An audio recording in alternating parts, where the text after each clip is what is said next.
Dans cet exercice, je vous demande de trouver tous les compléments d'objet direct. Donc je vous rappelle, le complément d'objet direct, il correspond au groupe de mots ou au mot qui répond à la question quoi posée après le verbe.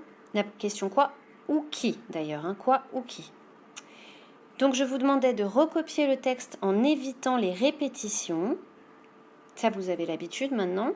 Et ensuite de souligner encore les COD une fois que le texte est recopié. On va s'occuper du point numéro 1, souligne tous les COD dans ce texte. Allons-y. Émilie prend le crayon et empoche le crayon. J'ai mon verbe prend et empoche. Émilie prend quoi? Le crayon, COD, et empoche quoi? Le crayon, COD. Elle traverse la route, aperçoit sa maison et rejoint sa maison. J'ai mes verbes, elle traverse, aperçoit et rejoint sa maison. Elle traverse quoi? La route, COD. Elle aperçoit quoi? Sa maison, COD. Et rejoint quoi? Sa maison, COD. Ici, c'est toujours des groupes nominaux, tous ces COD. Elle prépare son goûter et déguste son goûter devant la télévision. Elle prépare son goûter et déguste son goûter. C'est mes deux verbes. Elle prépare quoi? Son goûter. Et déguste quoi? Son goûter. Devant la télévision. Devant la télévision, petit rappel, c'est un complément circonstanciel de lieu. Elle se fait un chocolat chaud et reprend du chocolat chaud 2 fois. Elle se fait un chocolat chaud. Se fait le verbe. Elle se fait quoi? Un chocolat chaud. Et reprend quoi? Du chocolat chaud. D'accord? COD.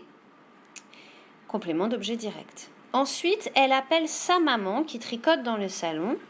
Émilie n'entend pas sa maman lui répondre. Ensuite, elle appelle qui? Sa maman qui tricote dans le salon. Si vous mettez juste sa maman, c'est bon quand même. Elle appelle qui? Sa maman. Émilie n'entend pas qui? Sa maman. Donc, entendre, mais là on a une négation qui ne nous dérange pas. Même si à la négation, je peux poser la question. Émilie n'entend pas qui? Sa maman. D'accord? Donc tout ce qu'on a mis en rose là, ce sont les COD, compléments d'objet direct. La deuxième étape de cet exercice, je vous demandais de recopier le texte en évitant les répétitions. On a déjà vu là juste en lisant qu'il y en avait beaucoup. Et ensuite, je vous demandais de souligner à nouveau les COD une fois le texte recopié. Alors, on va voir qu'est-ce que ça donne quand on évite les répétitions. On continue. Émilie prend le crayon et empoche le crayon devient Émilie prend le crayon et l'empoche. Alors, c'est là où c'est intéressant. On va avoir ici, en évitant la répétition, un L apostrophe qui va se mettre là. Ce petit L ici, on en a déjà un petit peu parlé, on appelle ça un pronom. Un pronom, ça remplace le nom. Un pronom. Ce petit L qui est là. Si je reprends la consigne, on me demandait de chercher encore les compléments d'objet direct. Bon, je fais la même chose. Émilie prend le crayon et empoche. Ah, tiens, on a remplacé empoche le crayon. Donc, mon COD, c'est toujours Émilie prend quoi? Le crayon. Et empoche quoi? Ici, ça va être mon COD. Ce petit L apostrophe, ce pronom qui remplace le crayon, parce qu'on a évité la répétition, devient complément d'objet direct. D'accord? Donc, vous pouviez éviter toutes les répétitions et ensuite chercher les COD. Moi, je vais faire phrase par phrase. Elle traverse la route, aperçoit sa maison et rejoint sa maison. Devient, elle traverse la route, aperçoit sa maison et la rejoint. Donc, une fois de plus, ici, on va avoir un pronom. La, qui remplace la maison. Et du coup, ce pronom, On continue. Elle traverse quoi? La route. Donc ça, on le savait, on avait déjà. Elle aperçoit quoi? Sa maison. Mais là, pour éviter la répétition du complément d'objet direct, on remplace par le pronom là. Donc, et rejoint quoi? La maison. J'ai évité la répétition avec le pronom mais. C'est toujours un COD. C'est toujours là qui va être complément d'objet direct, puisqu'il remplace sa maison.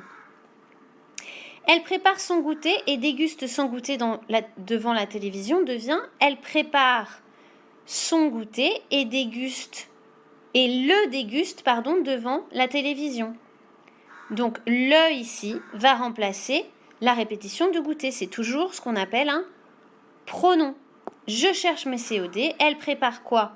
Son goûter et le déguste. Donc toujours et déguste quoi? Le qui remplace son goûter devant la télévision. Donc vous êtes en train de voir que à chaque fois qu'on évite les répétitions des compléments d'objet direct, on remplace par des pronoms.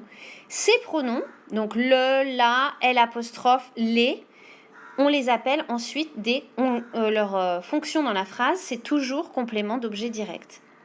Elle se fait un chocolat chaud et en reprend 2 fois. C'était la phrase d'origine, c'était elle se fait un chocolat chaud et reprend 2 fois du chocolat chaud. Donc du coup, là devient le complément d'objet direct est remplacé par le pronom en. Alors celui-là, il est un tout petit peu spécial, on le verra quand on fera aussi les compléments d'objet indirects. Elle se fait quoi? Un chocolat chaud, donc on a toujours notre complément d'objet direct ici, et reprend quoi? Ah bah tiens, là c'est plus écrit, mais on a évité la répétition avec en, et reprend quoi? En ici est complément d'objet direct. On peut voir qu'il peut être aussi complément d'objet indirect, mais pour le moment, restons-en là. Ensuite, elle appelle sa maman qui tricote dans le salon. Émilie n'entend pas sa maman lui répondre, devient. Ensuite, elle appelle sa maman qui tricote dans le salon. Émilie ne l'entend pas lui répondre. Donc, ensuite, elle appelle qui? Sa maman, toujours complément d'objet direct, qui tricote dans le salon. Ça peut être aussi jusqu'ici, hein, sa maman qui tricote dans le salon. Ça, on appelle ça une proposition. Émilie ne l'entend pas. Émilie n'entend pas qui? Sa maman. C'est toujours ici un tout petit L apostrophe qui remplace sa maman, qu'on appelle un pronom. Comme je vous l'ai déjà dit, le pronom remplace le nom. Pronom, étymologiquement, remplace le nom. Et donc ce petit mot, il est complément d'objet direct. Cette petite lettre, ce petit pronom, il est complément d'objet direct. Donc voilà, ce n'est pas un exercice facile. On vous demandera davantage de faire ça en 6e, mais ça me paraît important que vous puissiez commencer à voir que les pronoms remplacent souvent les compléments d'objet direct et que donc ces petits mots-là gardent la fonction de complément d'objet direct dans la phrase.